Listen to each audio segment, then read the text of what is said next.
So this truck is an absolute mess, and it's been one of the big problems ever since we started. I've just kind of used it as like the dump pile and been looking like it. So today, the plan is we are going to convert this entire truck into my little mobile office and a little mobile storage unit. So we're gonna be doing storage bins here on the sides. Each side will have storage bins. And then here in the front, on the cab side, will be my little desk. So at my buddy Eric's house, the one we've been staying out mooch docking, that one right there. Show you guys. This is current situation at the back of the truck. What we want to do is here on this side, we'll have one cubby right here long ways for, you know, shovels and brooms and mops and everything that goes lengthwise. And then here on this side, we're gonna have storage cabinets. So we'll have all the lenses and battery equipment, things like that, dry storage over here on the left side. And then down there at the end will be my desk. So.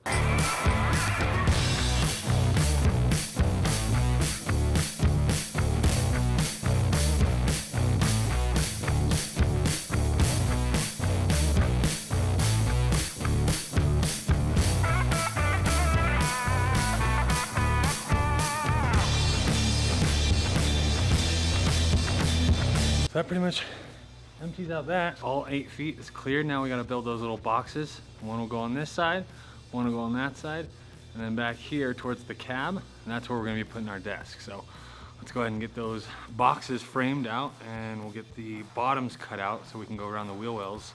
I don't know, it's a lot of space.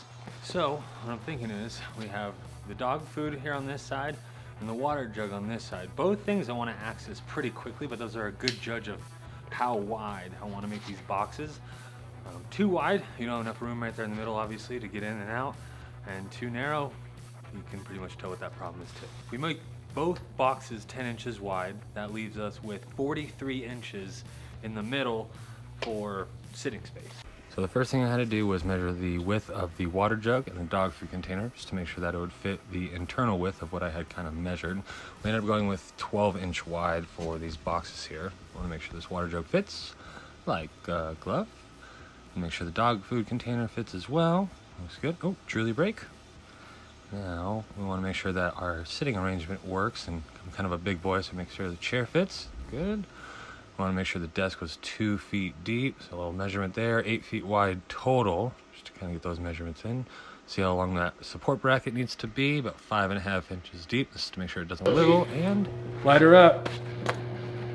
That's what the cool kids say when they turn on their saw blades.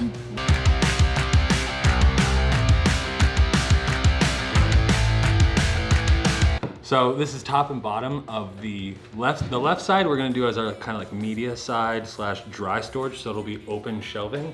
So this guy will be the top, and you'll have vertical supports in between, here, on the sides, and we'll put shelves in between. So now to cut the shelves, and hopefully put this whole side together before it gets too dark. Too dark?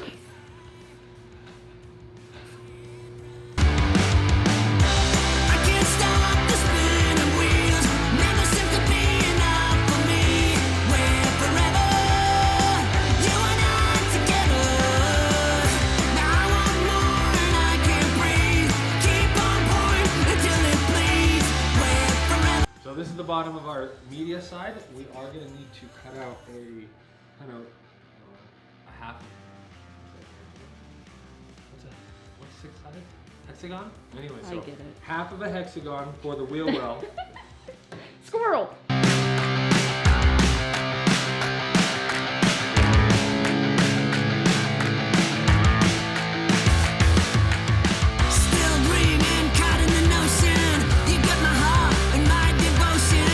So all measurements are done. We have the whole thing framed out now. The whole box is gonna go here on this big table, and we're gonna frame it out, square it up, and then we'll do wood glue on every seam and then nail those seams together, let the glue set, and hopefully it still looks like it did when we have it framed out. So there you go.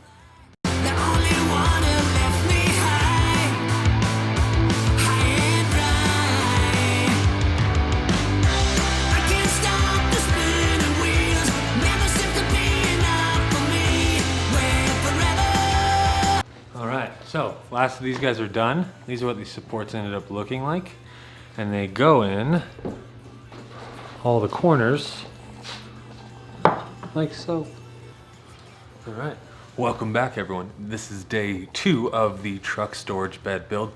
We have the media side built so far. Now we have to do this drop down storage with like this kind of open top lid.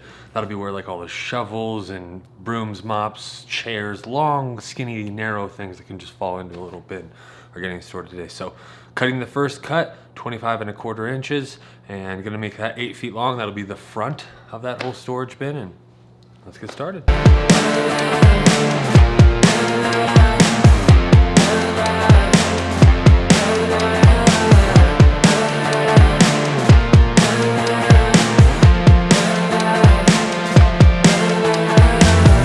Welcome back. It is day 4 of this whole build, and you can see we're pretty much done with everything now. It's cold outside. It's like 40 degrees, and I feel like I'm getting kind of like feeling the victim of it. So beanies going on. We're gonna go ahead and keep the garage door closed, and I have a space heater running right now, so keep the inside of this place nice and toasty, and get this stain on, and hopefully get this out of here before we have to leave. So we have the right side bed. This will be where the water container goes, and you have your drop down storage. Here on the left side, this will be dog food container right there. Then you'll have 2 shelves right here for dry goods, and then back here will be toolbox, kind of more of like the bigger tools will be resting on there, and then across this little recess portion will be where the desk connects everything. All right, so we finished everything inside the truck, and we're out here in Joshua Tree, and felt like it'd be the perfect time and place to show you kind of what the purpose was and how it works in its natural habitat. So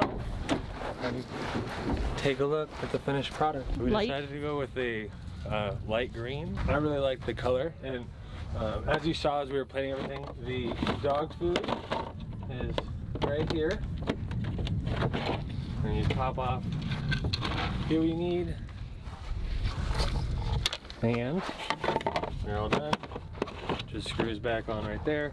7 gallons of backup water here, just for outdoor activities, whatever you want that backup water for. A little bit of dry storage for, it's like ends up being, I end up using the drill a lot with like the 3/4 socket for the leveling jacks right there, so that stays there. Rice Krispie treats, and obviously Obligatory. this was the best thing. When we got this truck topper, we got this from the place that we got the truck topper from, but it's just a little collapsible dog water bowl. So when we're traveling, it makes it super easy. Pop this open, dogs get a little bit of water, and that just slides right back in. Probably should have saved that water, but I wanted to keep everything that was like very frequently needed to be right here at the front. And after you jump in, nice carpeted floors for the knees, of course. So we have backup wet dog food up here, some more back here. The dogs tend to go through a lot of that. Flea and tick spray, because we're chasing the sun, so want to make sure that the dogs kind of have that once a week. But yeah, lots of dry storage in here. Everything was, all the shelves were pretty much built for the size of the item that I knew was going to be fitting in there. Measured the paper towels exactly to like the size, so that way when we're traveling they don't fall out. But if you do need them, you can just kind of squeeze them and they just pop right out. But that way it just makes it a little bit easier. Same with the toilet paper. You have these little laz strips right there that make it so they don't fall out when you're traveling. Backup dry storage there. And then over on this side, we went with a little bit of drop down storage. Let me climb up there. So put drop down storage in here. This is kind of for everything, like I said during the initial build, everything long, narrow, skinny. So like big giant lint rollers for our big giant dogs. Just everything like that. Usually the chairs, the lawn chairs go into here.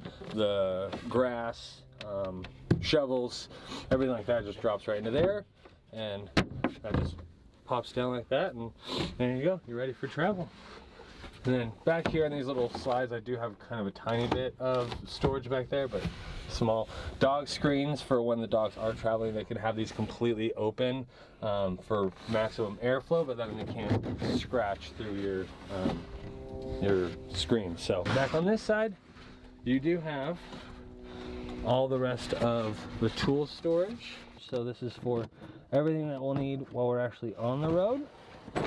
That guy, again, all this was pretty much built for the size of what we needed, or what I needed to fit in here.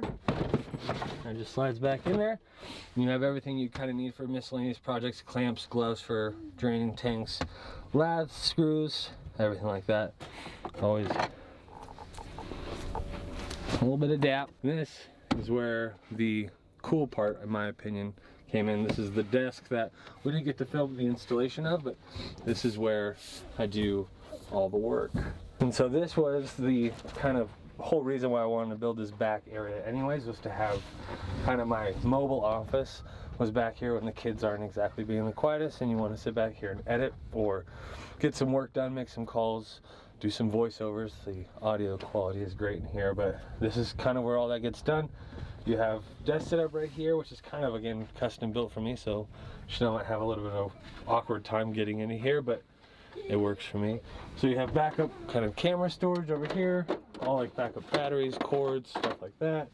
Down here is, you know, backup camera equipment, tripod. So we decided, instead of wiring everything to the batteries, we just got this, as you guys have seen in a few posts that we made, this battery bank has been absolutely amazing. So right now it is charging my laptop, and it's very much capable of doing the coffee maker, a laptop, and a space heater all at the same time, actually. So this is kind of your little office away from the home, as it were. So that's how everything is powered, and this is kind of it. This is the final product. It ended up taking 5 days total to get this whole thing done, but so you could put a bed down here in the middle area, but I still get to sleep in our bed so far, so we'll see how long that lasts.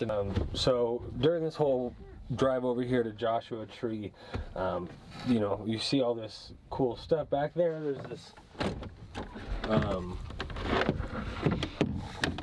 you see this monitor swivel for what was supposed to be an external monitor. We realized that one of our dogs, Guinness, the larger one, gets anxiety when he's back here by himself. Typically the dogs actually stay back here. So we tried to keep one dog in the cab and have Guinness have all this to himself, and he ended up chewing the monitor, not just a nibble, like he Swiss cheesed the corner. So now that's an empty monitor mount, and still pretty upset about it, but I just wanted to tell you guys about that and why that's back there with nothing in there. So yeah. There also is one more kind of cool feature with the lights, but you're gonna have to wait until dark to see that, so we'll wait till. And this is what it looks like kind of at night. We installed 3 tracks of LED lighting. My buddy Eric, that you saw us actually starting to build with, come on in. The one you saw us starting this build with, he actually helped me install these lights, and they're actually directly ran through the frame of the truck through here, and they just switch off just like that, but they're wired directly to the truck battery, so these don't really want to run for too long, or else, you know, you kind of have a problem there in the morning. But this is the final build, everything put together. Oh geez, that's kind of where the dogs actually spend most of their time while we're traveling, is up here. They love it, I love it. Seemed to work out pretty well. Hopefully you guys got some ideas for your future builds and you enjoyed the video, and we'll see you guys in the next one. Thanks for watching.